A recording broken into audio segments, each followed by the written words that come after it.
नमस्कार. चला तर मी कल्पना आज एक नवीन रेसिपी घेऊन आलेली आहे. ह्या ठिकाणी बटाटे उकडलेले घेतलेले आहेत आणि हिरवी मिरची घेतलेली आहे. हिरवी मिरची मिक्सरच्या भांड्यामध्ये टाकून थोडंसं आपण शेंदूर टाकून मिक्सरला काढून घेणार आहोत. आता बटाट्यावरची आपण साल काढून घेतलेली आणि पूर्ण बटाटे जे आहेत ते आपल्याला खिसून घ्यायचे.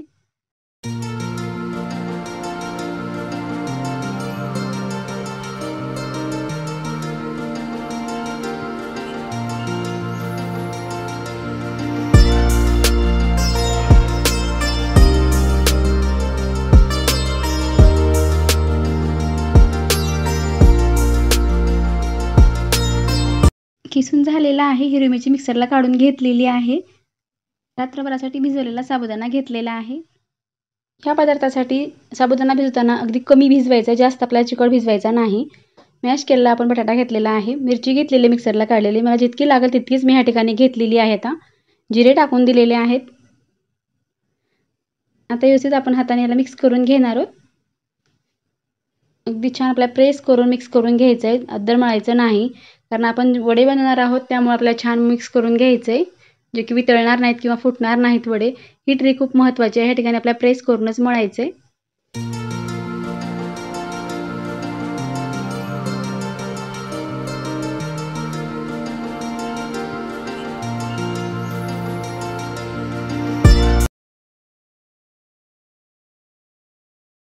आता ह्या ठिकाणी व्यवस्थित मिक्स करून झालेलं आहे.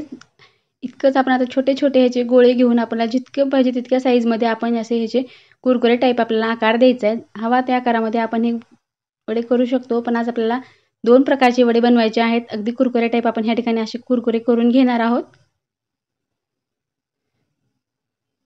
इतके कुरकुरे करून घेतलेले आणि नेहमीप्रमाणे आपण जसा वडा थापून करतो त्या पद्धतीने मी थोडेसे ह्या ठिकाणी वडे थापून घेतलेले आहेत.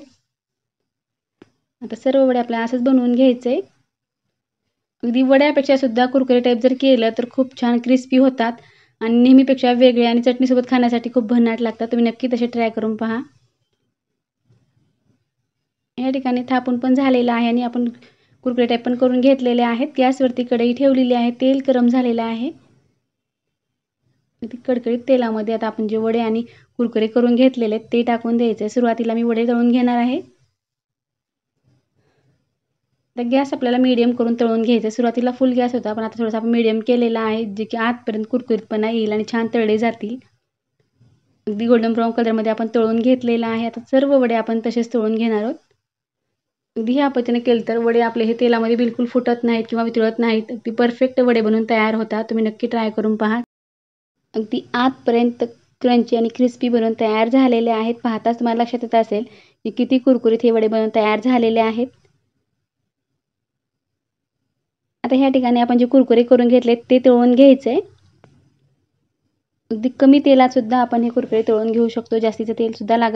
नेहमीपेक्षा वेगळ्या आकाराचे केलं की खायला सुद्धा थोडीशी वेगळीच मजा येते. तुम्ही नक्की ट्राय करून पहा. चटणीसोबत खाण्यासाठी अतिशय भन्नाट लागतात.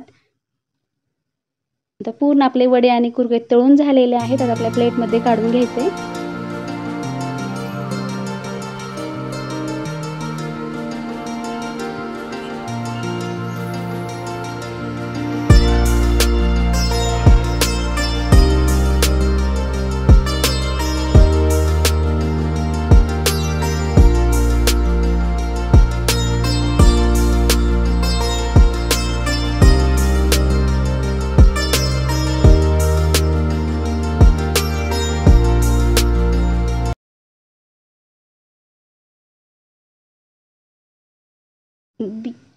अगदी आतपर्यंत कुरकुरीत आणि क्रिस्पी बनून तयार झालेले. तुम्हाला थोडंसं दाखवलेलं आहे.